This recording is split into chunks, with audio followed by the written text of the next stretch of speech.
ಈಗ ಶೂದ್ರರು ಬಿಜೆಪಿಯ ಆಮಿಷಗಳಿಗೆ ಒಳಗಾಗ್ತಾರೆ. ಯಾವ ಕಾರಣಕ್ಕೂ ಕೂಡ ಶೂದ್ರರು ಬಿಜೆಪಿ ಜೊತೆ ಹೋಗಲೇಬಾರದು. ಯಾವ ಕಾರಣಕ್ಕೂ ಕೂಡ ಶೂದ್ರರ ವಿರೋಧಿಗಳು ಯಾಕೆ ಈ ದೇಶದಲ್ಲಿ ಸಾಮಾಜಿಕ ನ್ಯಾಯ ಬಂದ್ಬಿಟ್ರೆ, ಎಲ್ರಿಗೂ ಸಮಾನ ಅವಕಾಶಗಳು ಸಿಕ್ಬಿಟ್ರೆ ಶೋಷಣೆ ಮಾಡೋಕ್ಕೆಲ್ಲ ಅವಕಾಶ ಇರ್ತದೆ.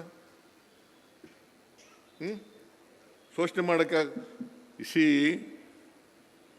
ಈ ದೇಶದಲ್ಲಿ ಸ್ವಾತಂತ್ರ್ಯ ತಂದುಕೊಟ್ಟವ್ರು ಯಾರು?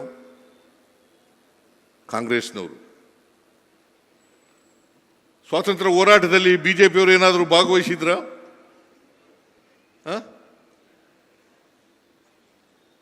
ಈಗ ಸುಳ್ಳುಗಳು ಹೇಳ್ತಾರೆ. ಜವಾಹರ್ಲಾಲ್ ನೆಹರು ಇದ್ದಾರೆ ಅಲ್ಲಿ, ಅವರ ಆಡಳಿತಕ್ಕಿಂತ ನರೇಂದ್ರ ಮೋದಿ ಅವರು ಮುಂದೆ ಹೋಗ್ಬಿಟ್ರು ಅಂತ ಸುಳ್ಳು ಹೇಳ್ತಾರೆ. ಹಾಗಾದರೆ ಇವ್ರು 47ರಿಂದ ಪ್ರಧಾನಮಂತ್ರಿ ಆಗಿದ್ದು ಸುಳ್ಳ? ಎಂಥ ಸುಳ್ಳು ಹೇಳ್ತಾರೆ. ಸುಳ್ಳಿನ ಕಾರ್ಖಾನೆ ಯಾವುದಾದ್ರು ಇದ್ರೆ ಅದು ಬಿಜೆಪಿ. ಸುಳ್ಳುಗಳನ್ನು ಉತ್ಪತ್ತಿ ಮಾಡೋದು ಯಾವುದಾದ್ರು ಇದ್ರೆ ಅದು ಬಿಜೆಪಿ. ಸುಳ್ಳುಗಳನ್ನು ಮಾರಾಟ ಮಾಡ್ತಕ್ಕಂಥದ್ದು ಯಾರು ಇದ್ರೆ ಅದು ಬಿಜೆಪಿ. ಸುಳ್ಳುಗಳನ್ನೇ ನಿಜ ಮಾಡ್ತಕ್ಕಂಥ ಯಾವುದಾದ್ರು ಪಾರ್ಟಿ ಇದ್ರೆ ಅದು ಬಿಜೆಪಿ. ಇದನ್ನು ನೀವು ಅರ್ಥ ಮಾಡ್ಕೋಬೇಕಾಗ್ತದೆ. ಈಗ ಚುನಾವಣೆಗಳು ನಡೆದಿವೆ ಸುಮಾರು ಎಷ್ಟು ರಾಜ್ಯಗಳಲ್ಲಿ ಲಕ್ಷ್ಮಣ್? 13 ರಾಜ್ಯಗಳಲ್ಲಿ ಚುನಾವಣೆ ಎಲ್ಲ ಎಂಥದ್ದು ಮತದಾರರ ಪರಿಷ್ಕರಣೆ ಆಗಿದೆ. 13 ರಾಜ್ಯಗಳಲ್ಲಿ ಪರಿಷ್ಕರಣೆ ಆಗಿದೆ. 3 ಎಂಥದ್ದು ಕೇಂದ್ರಾಡಳಿತ ಪ್ರದೇಶಗಳಲ್ಲಿ ಚುನಾವಣೆ ಆಗಿದೆ, ಪರಿಷ್ಕರಣೆ ಆಗಿದೆ. ಈಗ ಚುನಾವಣೆ ಅನೇಕ ರಾಜ್ಯಗಳಲ್ಲಿ ಚುನಾವಣೆ ನಡೆದಿದೆ. ಈಗ ಹರಿಯಾಣ, ಮಹಾರಾಷ್ಟ್ರ, ಬಿಹಾರ, ಅಲ್ಲಿ ಕಾಂಗ್ರೆಸ್ ಗೆಲ್ಲಬೇಕಾಗಿತ್ತು. ಹರಿಯಾಣದಲ್ಲಿ, ಮಹಾರಾಷ್ಟ್ರದಲ್ಲಿ ಅವರ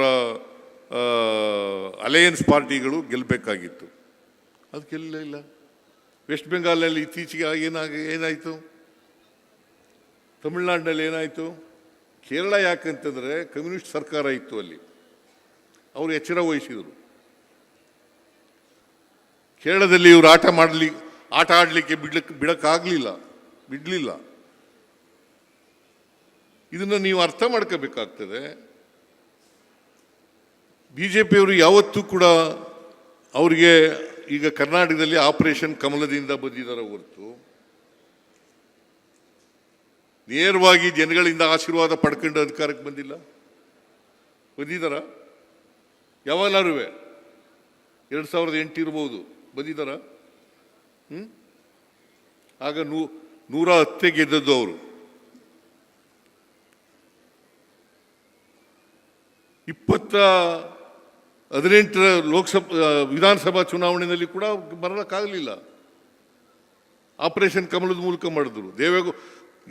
ಆಪರೇಷನ್ ಕಮಲ ಹುಟ್ಟಾಕಿದ್ದೇ ಯಡಿಯೂರಪ್ಪ, ಬಿಜೆಪಿ ಯಡಿಯೂರಪ್ಪ. ಅಂದರೆ ನಾನು ಯಾಕೆ ಇವನ್ನೆಲ್ಲ ಪ್ರಸ್ತಾಪ ಮಾಡ್ತಾ ಇದ್ದೇನೆ ಅಂದರೆ, ಬಿಜೆಪಿಯವರು ಏನು ಮಾಡಲಿಕ್ಕೂ ಏಸಲ್ಲ.